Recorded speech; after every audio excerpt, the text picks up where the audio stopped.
আসলে শৈশবের দিনগুলো কখনোই ভোলা যায় না। শৈশব আসলেই আলাদা একটি জিনিস, যে এই সময় যখন যা করা যায় তাই কিন্তু ভালো লাগে।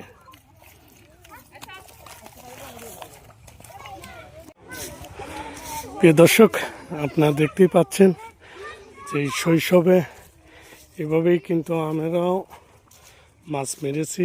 আজকে কিন্তু সেটি দেখে লোভ সামলাতে পারলাম না, শৈশবের কথা মনে পড়ে কিন্তু সেই ভিডিও করা হলো।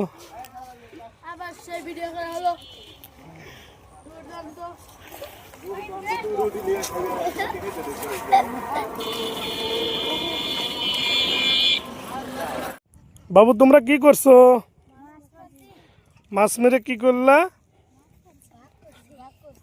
ভাগ করে নিচ্ছ না?